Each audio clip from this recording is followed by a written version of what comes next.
Hi there, welcome back to the Kellner Chronicles, episode 23. Top 10 things Filipinos love to do. Okay, we're going back to our top 10s as we've been away from them for a while, dealing with other stuff. As you know, we've had a lot of stuff about vaccines, etc., with this pandemic. Before we start the episode, let's have a quick roundup of things that have been happening. Right now, the Kellner Chronicles stands at over 1,100 subscribers. Top stuff, over the moon. The family's getting bigger, and this is great. Obviously, my views aren't as high as I would like them, but hey, that comes with the territory. Been one or two thumbs down. Not that I'm complaining. People like, they don't like. That's up to them. But yeah, the live streams have gone well. Not as well as I'd hoped. I wish there was more people on, but I've got to get the times right. And right now, we're just testing some new lighting to see how that works with the channel. Trying to improve all the time. But today, obviously, we're going to deal with the episode 23. So if you wait a moment and come right back, we'll do our top 10. See you in a minute.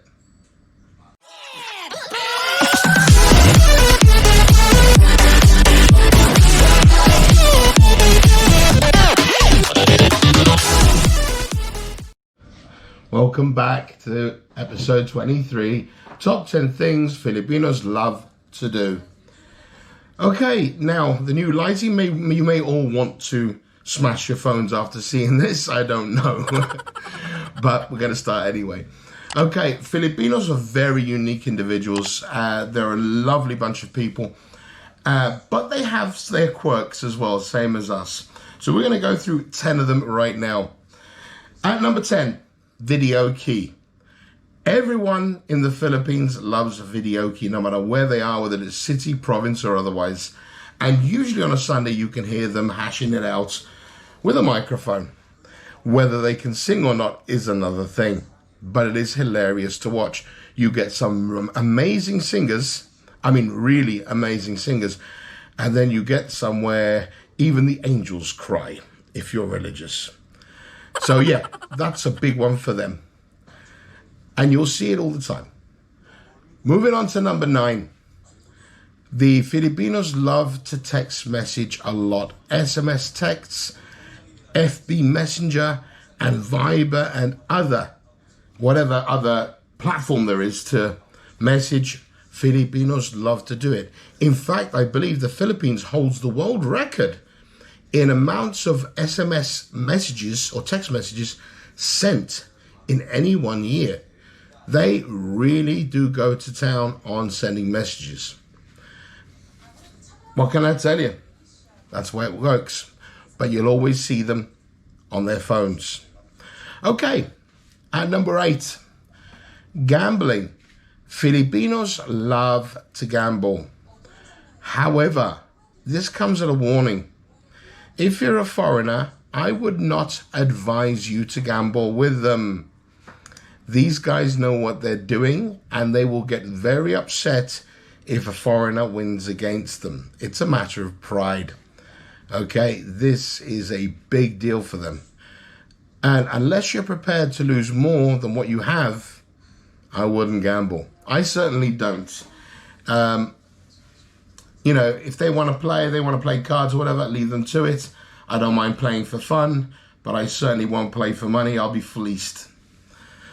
Okay, we're going on to number 7. Wow, okay. Filipinos like to drink either their beers, Red Horse Samig, or you will have their Tanduay rum, the Emperador, pretty much anything except my vodka because it kills them. Yes, they do like to drink, and a lot, and they will drink you under the table. The capacity for alcohol, wow, unbelievable. But you do get some funny turns afterwards when you see them drunk trying to walk home late at night. It's always good fun. But they can drink, and they will drink. And on a Sunday, for instance, where everybody's off work, they will start drinking at 7 a.m., perhaps earlier.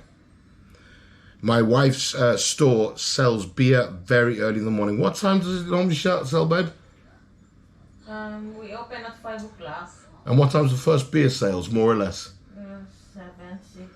6, 7, something like that. There you go, 6 or 7 a.m. Wow. So they do not mess around, and they start early, and they will go out through the day. You'll even have those that will go from barangays, houses in a barangay, to another house in another barangay, to go to a party just to get more drunk. So yeah, they like to drink. But a little warning comes with that one. If you are drinking with them, which is no problem at all, they're good people to drink with, a lot of fun. And we all know that after 4 or 5 glasses, we all speak the same language. Don't share the glass. This is a word of warning. It's not advisable. I mean, don't get me wrong, it's not a bad thing, and it's certainly not a bad thing against Filipinos. But remember, their immunizations over there aren't as great as they are in the West. It's not wise to share the glass because of hepatitis, tuberculosis, and other diseases which could be prevalent in one of the drinkers. You don't know that. They may not even know that, because they may be a carrier and not an actual victim of it. So do not share the glass. Provide your own glass and drink with them that way. No problem at all. Okay, that's just a health warning. Okay, at number 6, Filipinos love to eat. My God, and they will eat snacks as well as normal foods throughout the day, no problem at all, and they are skinny. Okay, obviously everything is rice, because rice is life. So they will have rice with anything and everything. Okay, this is a standard rule there. Rice goes with everything. Okay, but their snacks, they love to have their packet snacks. They love their chicharron. Chicharron is like fried pig skin, what we call in UK pork scratchings, but without the fat. They're roasted, and they're all the chicken skin, fried chicken skin, which is one of my favorites. And also intestines, chicken or pig or whatever, plus other bits and pieces that they can find to make chicharron. This is a standard. It's used a lot when they drink, to soak up the alcohol so they can drink more. But that's normal there. Get used to the idea. You'll see it a lot. And number 5, drag racing on motorcycles, which is an illegal event there. Drag racing. Okay, they'll take a 150cc motorcycle, tiny little thing. They'll put skinny wheels on it. They'll take their rims off. They'll put skinny ones on with skinny tires. They will put an adaptive exhaust on it to give it more back pressure, hopefully to give it more speed. They will bore out the piston cylinders, you name it. If they can adapt it, they will. And they will take a quiet road somewhere within the district, and they'll just all meet up randomly. You know, they'll have Facebook Messenger, and they'll Facebook message their friends, and all the spectators will turn up, and they'll do drag races. A bit like the 50s in America, where you used to do car racing down a street or whatever, or even now you get a lot of drifting and racing going on illegally. They do it all the time. It's an illegal event. I wouldn't attend one, because you never know if you get arrested for being there illegally. Best not to, but you'll see it a lot. Get used to the idea. Okay, moving on to number 4. Cockpits. Also known to us as cockfighting. A cockpit is basically the arena that they will do cockfighting in. There are legal arenas where they do that. That is one of the national sports there. There are legal arenas where they can do things, but as it costs to run it, and it costs to put your fighting rooster into the event, they don't like it, and they'd rather do it illegally. So you'll have a gathering. Hundreds of guys will turn up outside someone's backyard somewhere, and they'll set up an illegal cockfighting cockpit. In doing so, 2 things are happening. A lot of undesirable people will turn up, A lot of gambling goes on, a lot of drinking, and more than likely there'll be a police raid at some point because somebody will grass them up. The police will raid the place, and everybody will get arrested. It happens a lot. It happens mostly every Sunday, and a lot happens.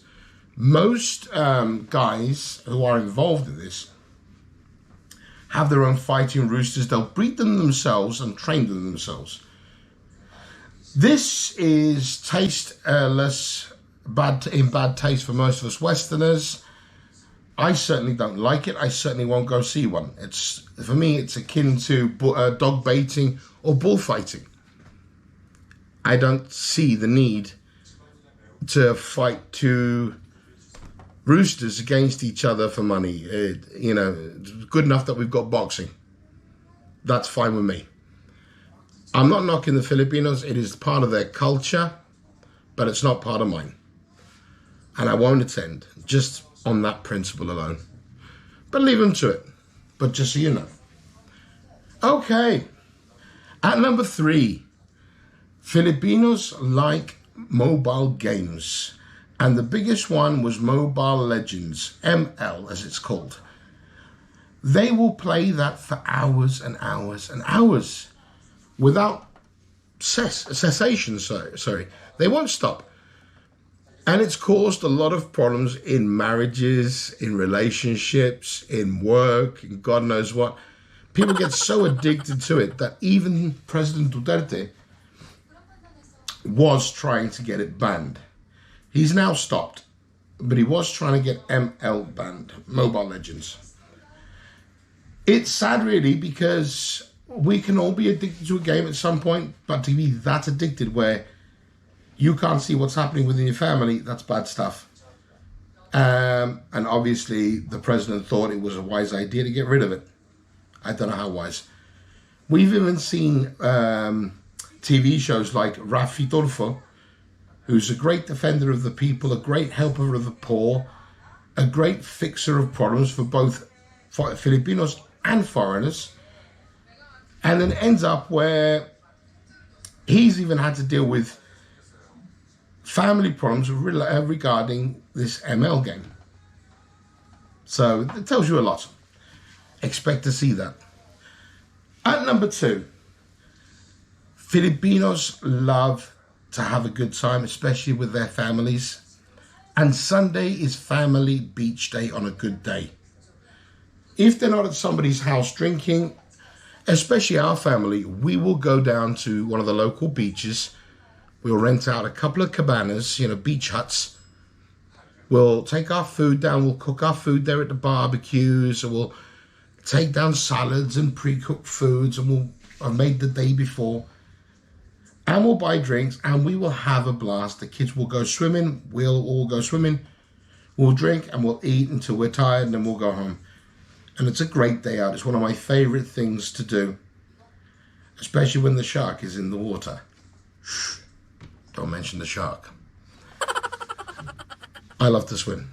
But yeah, that's another one. And it is one of my favorite times there. And if you're ever invited whilst you're staying in the Philippines, because now that 2021 looks like things are going to get better, if you are ever invited, do go. You will have one of the best times of your life there. You'll be treated like family, even if you're not. They will look after you as if you were. They will feed you. They will make sure you've eaten plenty. And they will show you a very good time. Filipino hospitality is some of the best that I know. And as I said, it's my favorite thing. I will go down there and I will have fun with the little kids, the big kids, the adults. I'll have a blast. And those memories will stay with me forever. And they will stay with you. Right. At number 1, the biggest thing that Filipinos love to do is the fiesta. Oh, yes. Filipinos love to party. They will have a party for any reason. Birthday, anniversary, birth, death. Yes, death. It's not a wake, it's a party. They celebrate their family members' lives the same way they do any other fiesta. Okay? They will, even if it's a graduation or an achievement in something, they'll find a reason to have a fiesta, and they will have a fiesta. And it'll be amazing. You will have some expats that talk crap and they will say, it's always the same. They only cook the same food. Yeah, you're going to get that as well. But that's no different from a Western party. You go to someone's house for a party, the same things are going to be there. The same type of foods that you had at somebody else's house, and the same type of drinks. So really, that argument that expats have holds no water. Any decent expat worth their salt, any decent expat that gets involved with the community will enjoy and appreciate this.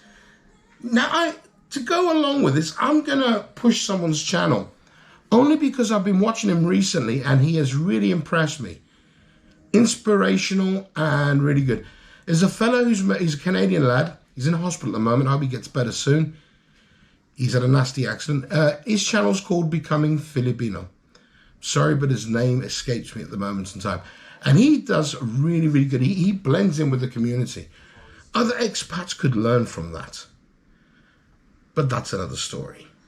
If you want more information, what it's like to be in a Filipino community, definitely watch his channel, Becoming Filipino. Totally worth it. My wife and I are enjoying the episodes he puts out. It's good fun, it's light-natured, and it's worth watching. Okay, that's the end of our top 10. A couple of things before we go. First and foremost, just to let everybody know, I am very, very proud of everyone who joined and has subscribed to the channel. Makes the channel bigger and better. We are planning a lot of new things soon, and that's what we're hoping for. Hence the new lighting. Don't know how that's going to work out.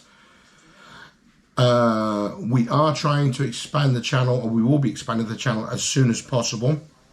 Now that with the vaccines being doled out, if everything goes well, we'll be able to move again and people will be able to travel again very, very soon. That is why I'm doing top 10s again, to get people ready so if they can visit the Philippines, etc., they can do so with a bit more knowledge in their pocket. Straight after this video, I'm going to record my second video, which I will release at a later time. These two videos will be going back to back more or less just before Christmas. And what I'd like to say, my wife's now monetized. Her channel has done really, really well. Check out for that one, Lucy's Lifestyle Journal. At the moment, she's doing a lot of cooking videos. I wish she'd do them in English as well, so that the English speakers can get to see how she cooks. I will put some subtitle on it. Yeah, good luck with that. I will be bothered to edit. So basically, don't knock on my door saying, could you please explain? Not my channel. Okay. All right. So this is it for this channel. Salamat. Thank you. Sana all to everyone out there. Filipinos will know what that one is. Please like, share, and subscribe. And we'll see you very soon with episode 24 on the Kellner Chronicles. I hope this has been informative. I hope you've enjoyed. And that's me. I'm out of here. Bye-bye.